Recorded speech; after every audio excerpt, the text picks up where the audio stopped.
More than 1 million New York City public school students are returning to class for their first day of school, which is always an exciting time. A fresh start, a new beginning.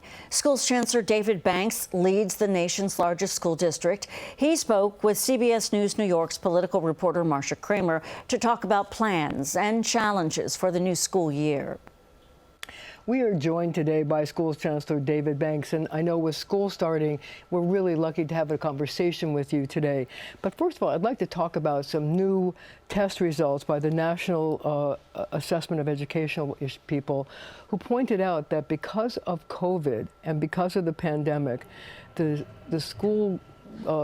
gains that students made in math and reading have been erased and gone back 2 decades, 3 decades. What was your reaction to the findings of that study and the tests of 9-year-olds who showed dramatic drops in math and reading scores? Yeah, Marcia, not shocked at all. We've been seeing it on the ground, what's been happening in our schools, not only in New York City, but in fact all around the country.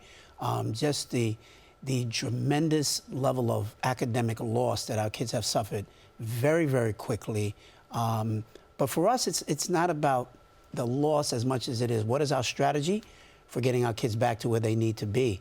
And I can tell you right here in New York City, we feel deeply, and I feel personally, that our approach to the teaching of reading has been fundamentally flawed. And that's why we're going back to kind of the old school way of teaching reading, a very phonetic approach to the teaching of reading, which we've gotten away from, quite honestly, during the last 25 years. And this administration is going to get us back very focused on getting back to the basics for the teaching of reading. So kids are really excited in learning how to read.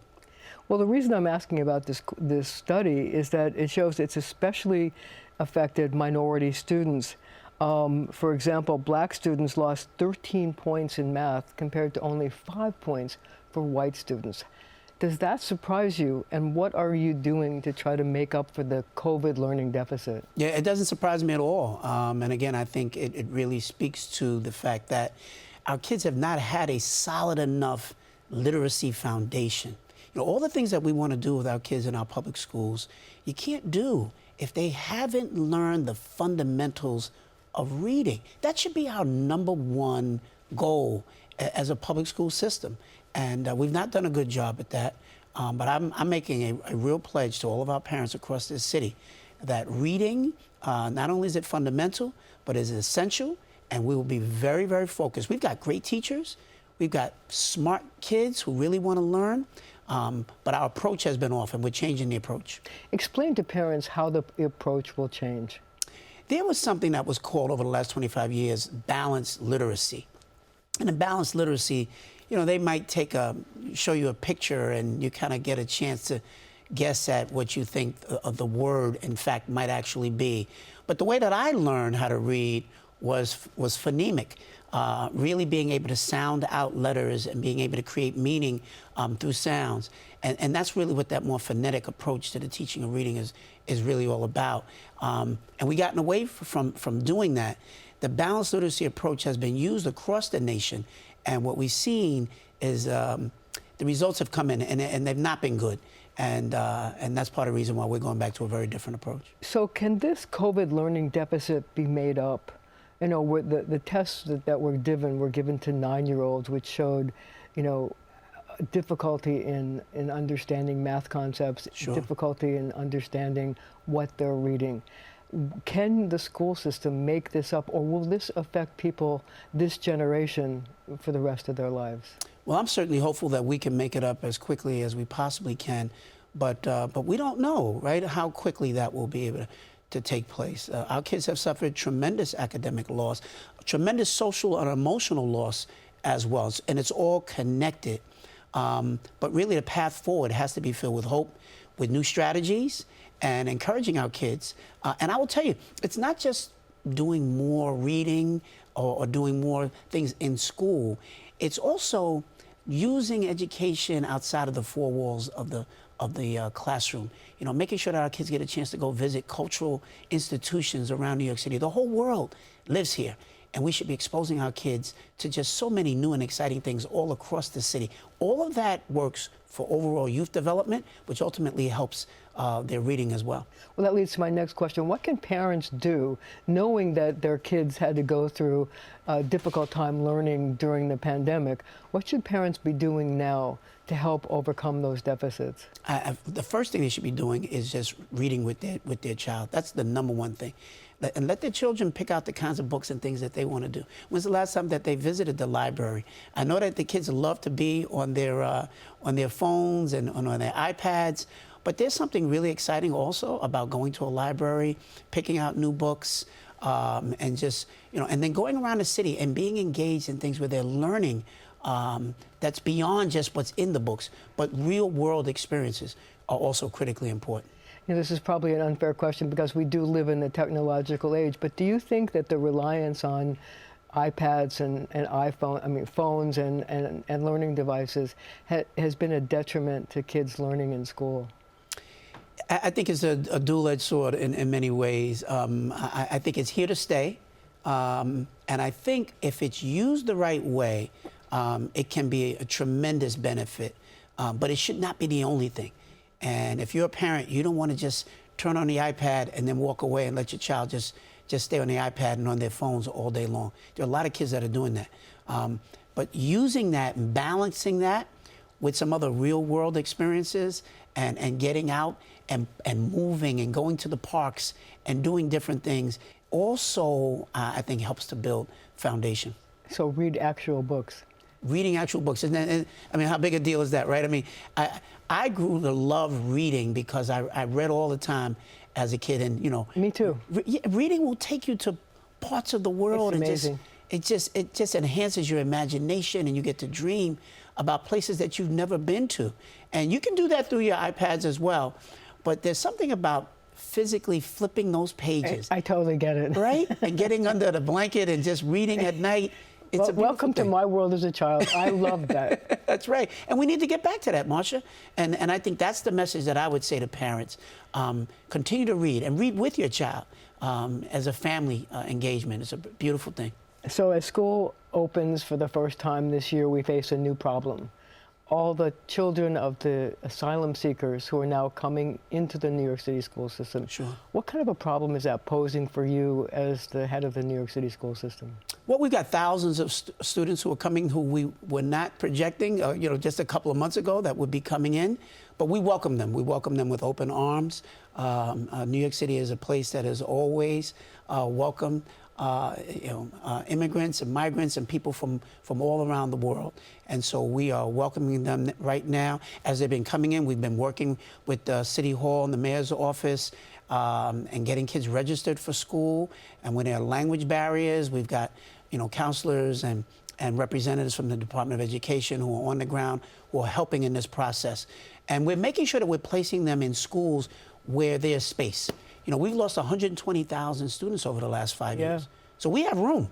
And so we're welcoming them, and we look forward to making sure that it's a good start for them. So because many of them don't speak English, has it been difficult for you to find extra so-called ESL teachers, English as a second language, in order to staff up to meet with the needs of these children? That's a challenge. It remains a challenge. It has always been a challenge, even prior to the pandemic. So that's something we're very focused on. One of the things I'm excited about is we're engaged in a real partnership now with the Dominican Republic, where they are sending some of their teachers here. Really? We're going to serve as ESL teachers, yes. We'll be making an announcement about that in the coming days. And that's an ongoing partnership that we're looking to do. We want to think out of the box. We want to be innovative. They've got teachers who would love to be here in New York. We've got great need for those ESL teachers. And so we're going to try to marry the two and do something new and different. So one of the things that I was thinking about was that, we're getting these people coming in waves, and it shows no sign of stopping.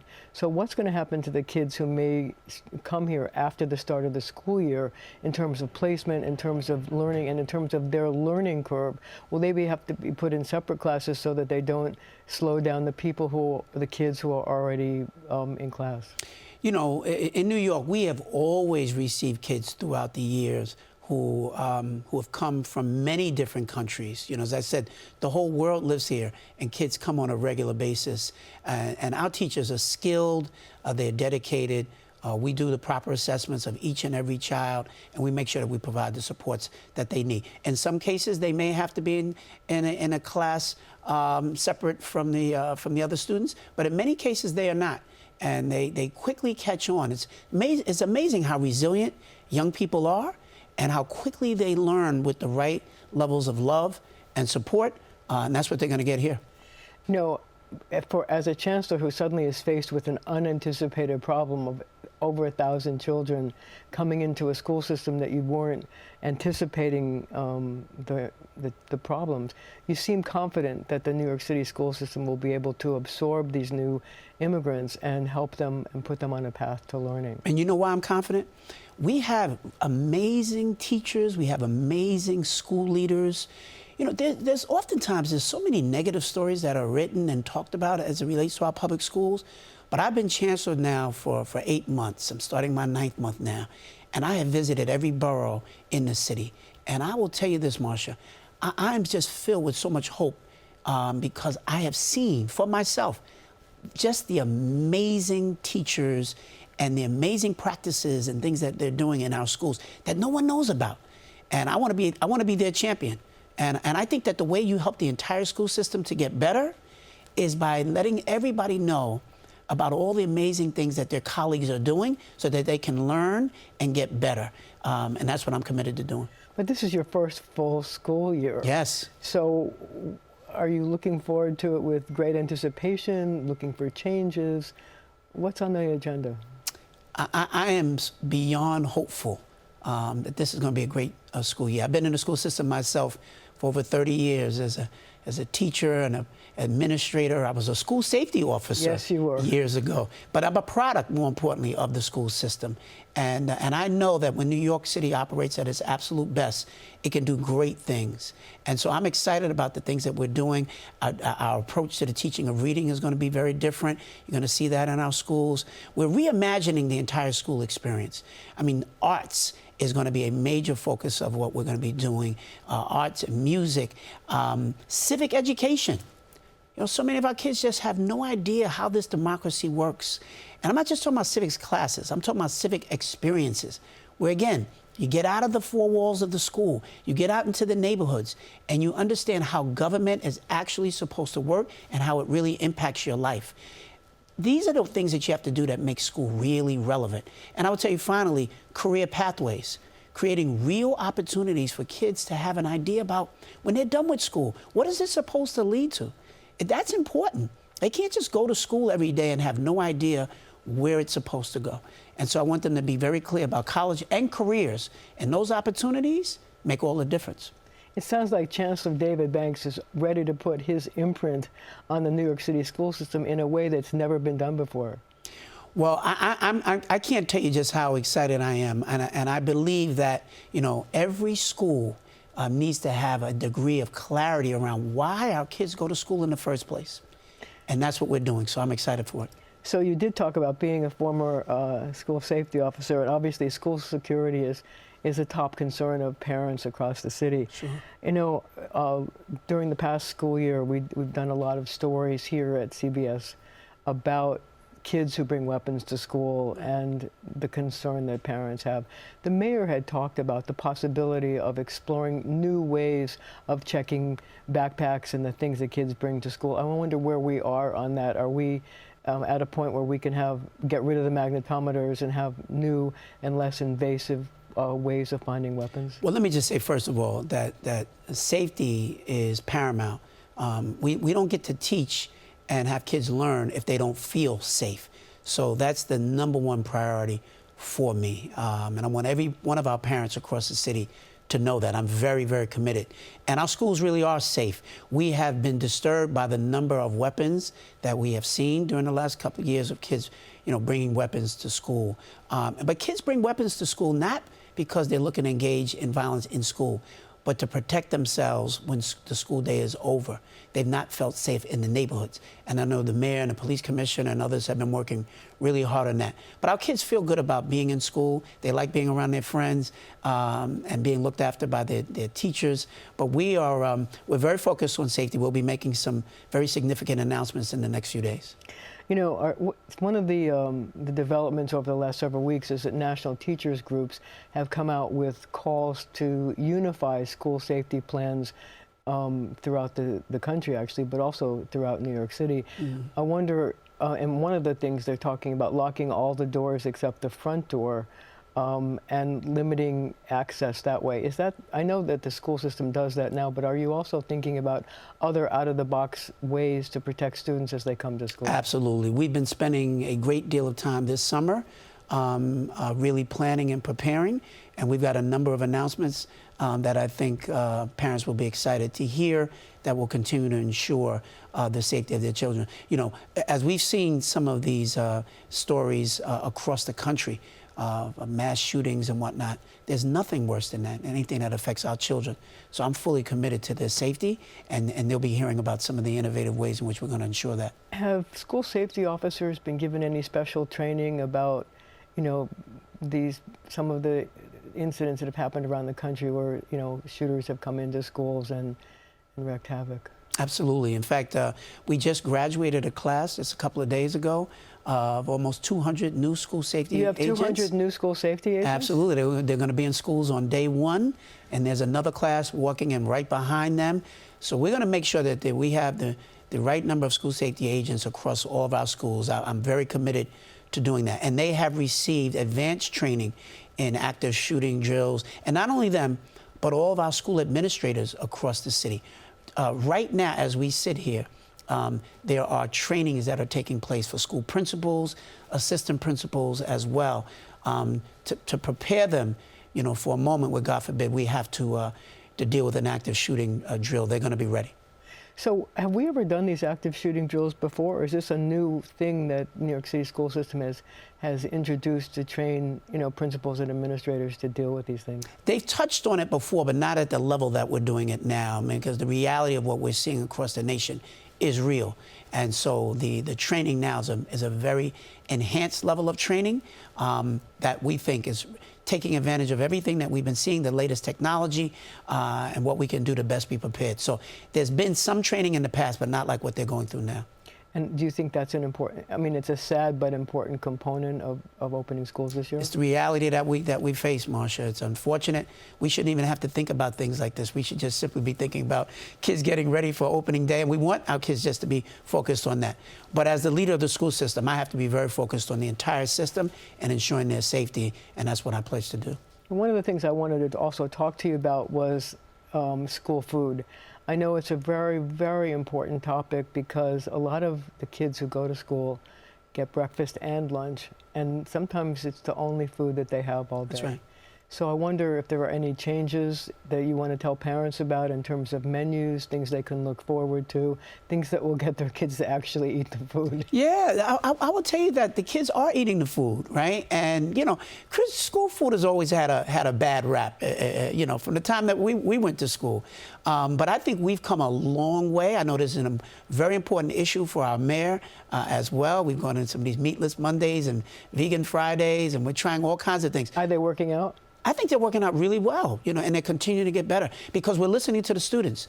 We're talking to them. They're part of all the focus groups that we have. So what's their favorite meal? What's their favorite meal? Yeah, their favorite pizza. Yeah, well, that's it. Pizza and hamburgers. I mean, that's still what kids have always loved. But we're trying to get them to understand that they can have an appreciation for healthier meals as well. And I think it's incumbent upon us as a school system to make sure we get them while they're young, understanding how to eat healthier. Our entire city benefits when everybody's healthier. So before we go to some parental questions, I wanted to ask you one. It's a topic that's near and dear to both of our hearts, and that is the plan to develop schools to deal with kids who have dyslexia or undiagnosed dyslexia. Right. Will you be making an effort to try to diagnose kids, and when will you be able to have schools that deal with it? Yeah. So first of all, we're rolling out two very special programs this year. They're not full-fledged schools yet because we've got to work with the state for them to be certified as schools. So we're opening them this year as programs, and we believe that by next year they will be fully developed schools of completely focused on kids who suffer from dyslexia. And it's gonna be a laboratory really for us to learn the best practice that we can make sure that every school in the city is getting the level of support that they need. Now, in addition to that, we've got about 160 other schools as well that we're rolling out this year that are going to be very focused on identifying and screening students for dyslexia. Learning disabilities. And other learning disabilities, absolutely. And not only the screening, but actually having the practices in place for the teachers and the level of professional development for them to be able to do something about it and to intervene. That is what has been missing in the school system for many, many years. So there'll be pilots this year, and then we're going to grow it exponentially the following year. So it's sort of a recognition that kids who have learning disabilities learn differently, and you want to find out how to teach them in a way that it makes them able to learn. These kids are brilliant. They're brilliant.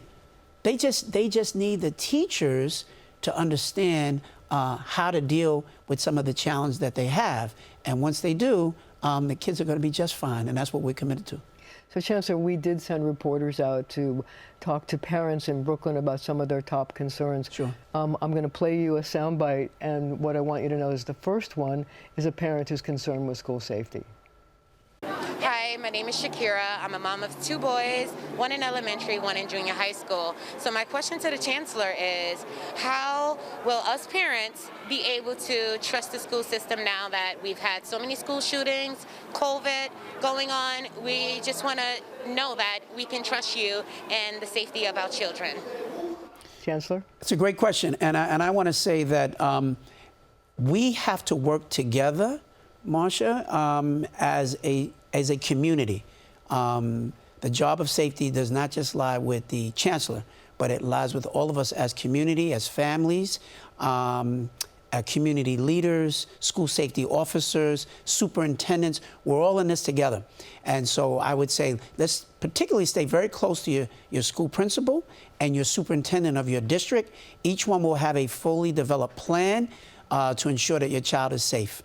And should they check the backpacks of their kids before they go to school? I think you should always be clear about what's in your child's backpack. So as a parent, you should do whatever you think you need to do to make sure that your child is doing the right thing. So our next question comes from a parent who wants to talk about COVID. Hi, my name is Brent. I have 5 children, and my question to the Chancellor is, what different stuff are you going to do post-COVID to make it a better environment for the kids in school 2022? I would say, first of all, that we've got to reimagine the entire educational experience. I think for so many kids that I talk to who don't do well in school, they will tell you school was boring. They didn't feel connected. They didn't like school. And this was even before COVID. So I'm very committed to a reimagined school experience. I've been sending this message to our superintendents, to our principals, since I became chancellor. And I think kids have got to be able to get up, they've got to be able to move, they've got to be able to work in groups and solve real problems. And you can learn math and science and social studies all through the prism of problem-based learning. And that's something that I really believe in. I don't think we should just be focused on preparing kids to take exams. They should be doing real-world things that make a difference and are relevant. And they get a chance to create some of those things themselves. Our kids are smart, they're intellectually curious, and we have to make sure that we continue to feed that. And that's what I'm going to be looking for in our schools. Chancellor, our last question is from someone who's concerned, a parent who's concerned about violence in the schools. Yes, hi. My name is Jennifer, and my child goes to a charter school, and I was wondering, being that this is a new year, I was wondering if it's going, if they're going to stop the violence or do anything to like change it for the school system this year. Yeah, I agree with her because there's been like a lot of violence in school lately. Listen, I will tell you that for the most part, our schools have been safe. There's been a lot of issues around the schools, but where we do have acts of violence in our schools, it's generally because there's a breakdown of trust within the building, and that's with leadership and just students getting along with one another. And that speaks to culture, the level of culture that you have in a school. I know students who may have trauma happening all around them, but they find refuge once they get to school. And when you get to school and you've got, you know, your 3rd grade teacher or your 8th grade teacher who you know, and you know that they care about you. And you got your friends that are in school. School's not supposed to be a war zone. It's not supposed to be a place of violence. It's supposed to be a place of love, nurturance, and support. And that's what we fully expect to see. And I will be very mindful of places that are not demonstrating that. We're going to do everything we can to help them change the culture of those buildings. So before we let you go, I have just asked you this one question. Sure. What was your favorite subject in school? Oh, absolutely. My favorite subject was social studies. I loved learning about history. I just found it fascinating. And you know what also? My dad, that was his favorite subject. And so when I would come home from school and I would talk to my father about different things that I was learning in history, I was always amazed at how much he remembered and he could talk to me about it. So I think it was this way in which I bonded with my father as well, just talking about history. And I've always been a student of history, and that was absolutely my favorite subject. Mine too. Really? Yeah. So, all right, Chancellor David Banks, thanks so much for joining us. Good luck with the start of this new school year, and I hope we'll see you back here again real soon. I would love to come back. Thank you, Marcia. Thank you, Chancellor. Appreciate it.